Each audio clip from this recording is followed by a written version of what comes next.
I looked up my mother's high school, which I believe is Westbrook High School. It was known by a different name at the time. And I went on to Wikipedia, which is not, there's always a few things Wikipedia misses. But it showed about 9 NFL players, and there may be 1 or 2 that Wikipedia missed in addition to that went to that high school. So over the decades that high school has had a football program, of all the people that might have started out playing football with a dream of entering in the NFL, a little over 9, maybe 10, 11, or a dozen made it from that high school. And that's actually a better record than a lot of high schools have. Each NFL team has 55 players. That's actually an NFL requirement. So if you do the math, there are 32 teams in the NFL. That means there are 1,720 NFL players in the entire world. Now let's take a look at what the data says to us. The data says that in Southeast Texas alone, there are currently 2,560 registered nurses. There are currently 1,970 heavy truck and tractor trailer drivers. There are currently 1,870 elementary school teachers and 1,440 secondary school teachers, just in the 3 counties in the Southeast Texas Workforce Board region. So while a lot of people enjoy football, and it's a wonderful thing to enjoy, I watch the playoffs too. The math says that what is the likelihood, no matter how good you think you are, if there are only 1,720 players in the entire world that make it to the NFL, whereas a registered nurse, there are over 2,500 of them in the 3 counties of the Southeast Texas Workforce Board alone, which one is a more likely that you're going to be able to land a job? Into the NFL, or being a nurse or a truck driver or a school teacher? Those 3 things have a pretty high probability. If you get the training, you'll get a job and you'll be able to have a good standard of living. So what labor market data can tell you is, how realistic is that career bet? Now, let me be clear and put this in perspective.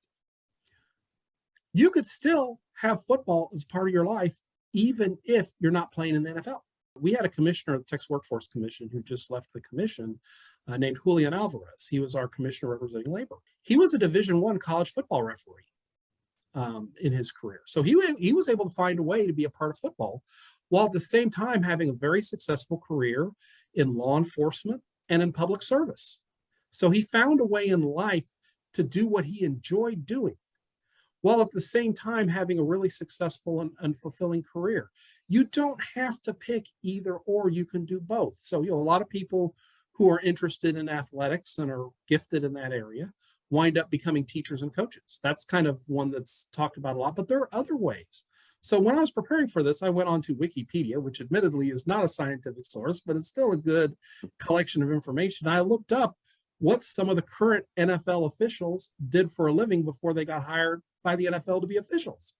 You have lawyers in there, you have accountants in there, you have teachers in there, you have people that have been managers of various commercial enterprises in there.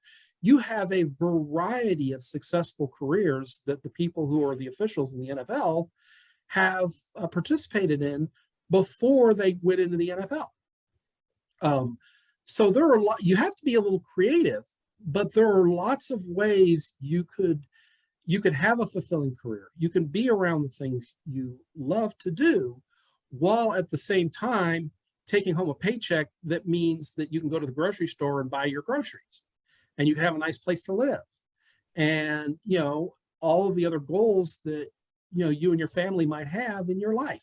You can do both, but you have to be thoughtful about it. So where does labor market data come in? It's kind of the reality check.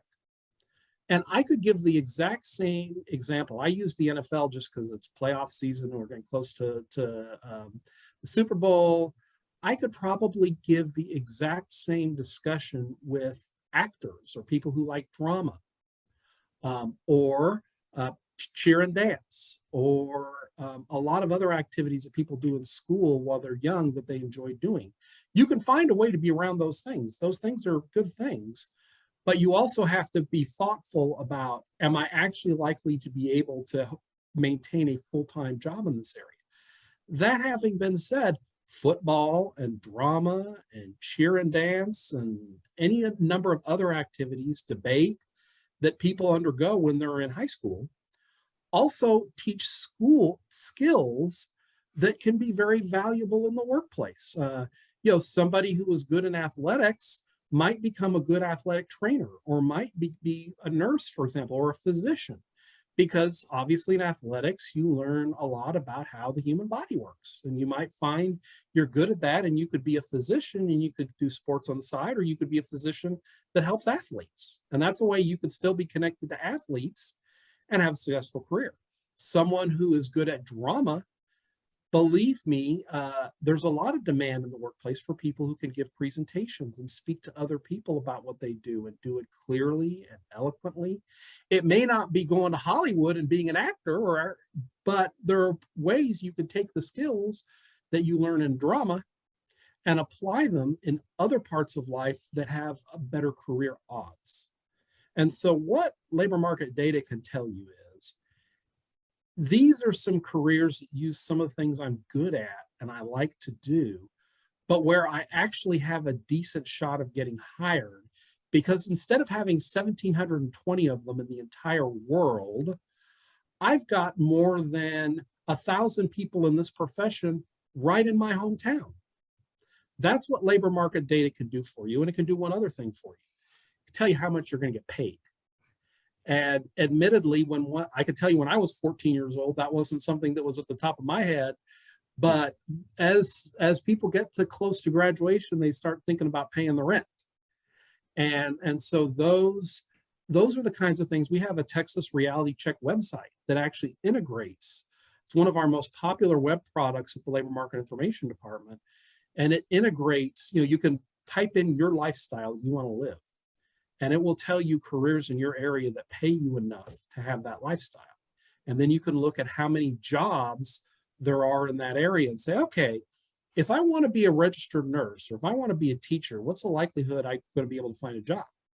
And you look at the numbers and say, it's going to be pretty good.